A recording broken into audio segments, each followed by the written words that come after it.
principalmente no nível municipal, que atende a atenção básica predominantemente. Né?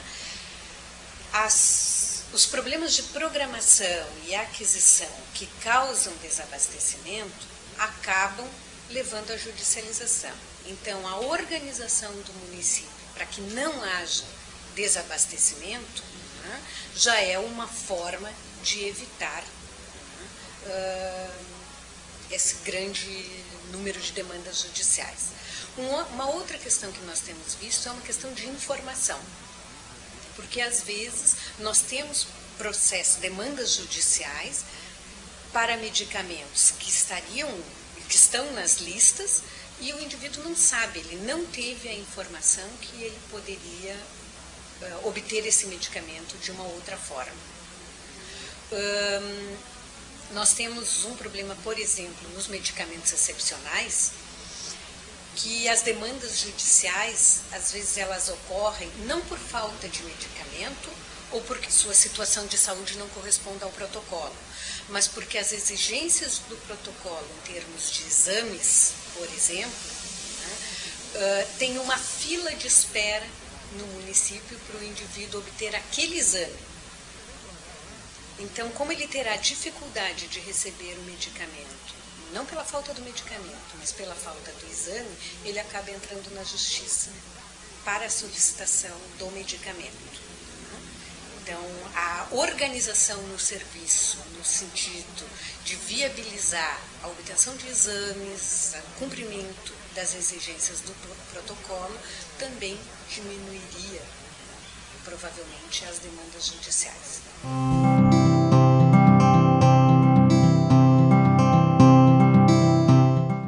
Depende muito da estrutura, né, de cada município ou do estado. Como tem um termo jurídico que é de garantia à vida ou alguma coisa assim, esses processos entram nesse tipo de demanda, né, ela normalmente ou é mandato judicial, ou são esses processos que são analisados muito rapidamente.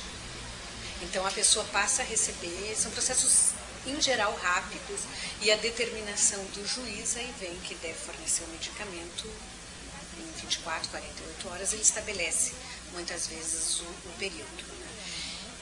Depois desse período, então vem o papel do município, do Estado, em termos, digamos, da defesa do Estado em relação a esse mandato de segurança, que pode ser cassado ou não, de acordo com a situação.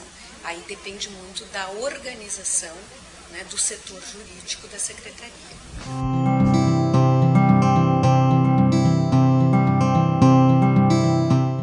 O que nós temos visto nessa análise que nós fizemos, né, seria um papel fundamental na orientação dos indivíduos.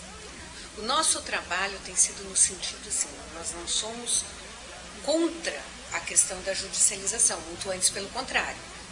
O setor judiciário é o setor que possibilita essa garantia do direito constitucional. O que nós precisamos orientar os indivíduos, né, é quais são as situações em que realmente a justiça seria o único caminho para ele obter aquele tratamento. Nós temos, sem dúvida nenhuma, no sistema público de saúde, algumas lacunas de tratamento terapêutico. Situações de saúde em que nós não temos alternativas viáveis.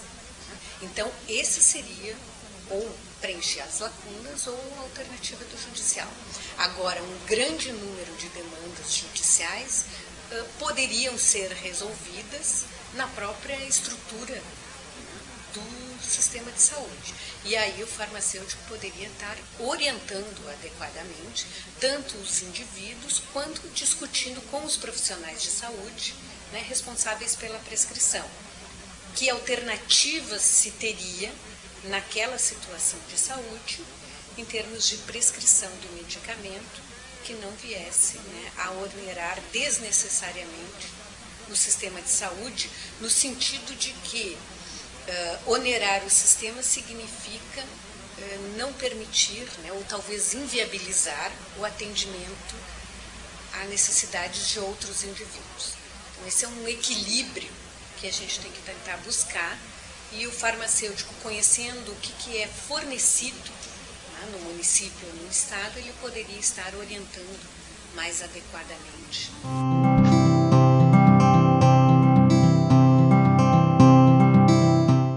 Alguns estados e municípios já estão organizando, né, a sua estrutura dessa forma. Tá? O setor jurídico conta também tanto com profissionais farmacêuticos quanto com profissionais médicos, porque um problema, né, nesses processos judiciais é que o juiz se baseia na prescrição de um médico, que alguns já estão fazendo isso, tentando ouvir a opinião de um segundo profissional médico, no sentido de verificar realmente se não existe uma outra alternativa.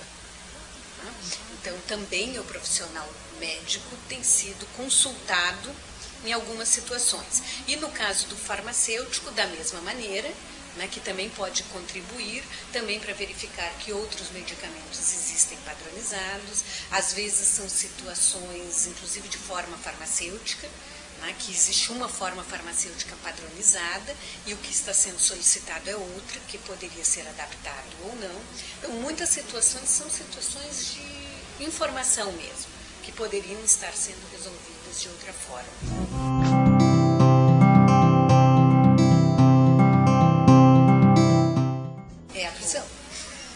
E, em geral, é o secretário de saúde que é o responsável, né, máximo por isso.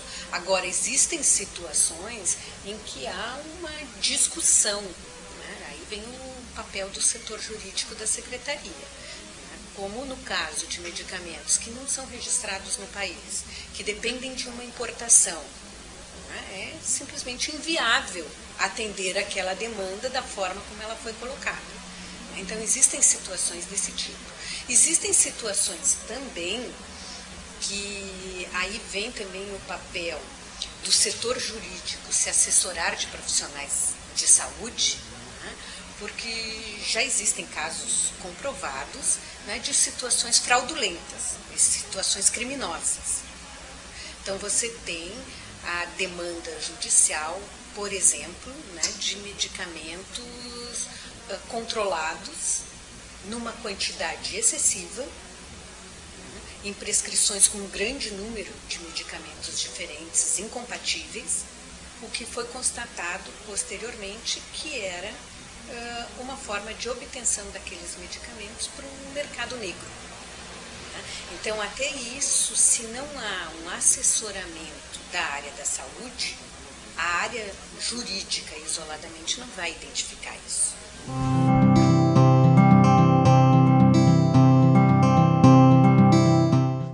Existem várias iniciativas que já foram tomadas nos últimos anos, tanto a nível federal quanto estadual e alguns municípios, né? Desde discussões com o próprio sistema judiciário, de como encaminhar essas demandas, do que está acontecendo, o que existe, pode existir por trás, né, de uma demanda judicial, até a própria revisão de protocolos clínicos, as demandas judiciais, por exemplo, para os medicamentos excepcionais, grande parte delas é porque o indivíduo não cumpre as exigências do protocolo. E como os protocolos, existe uma defasagem de tempo, né, eles precisam ser atualizados periodicamente. Então, até onde eu tenho informações, existe um grupo revisando esses protocolos clínicos. Existem municípios que estão se organizando, né, para atendimento às demandas judiciais, como se isso fosse um outro programa de medicamentos, o que é meio relativo, é meio delicado, eu acho que tem que pensar melhor. Mas existem várias iniciativas, cada um tentando adequar a situação à sua realidade.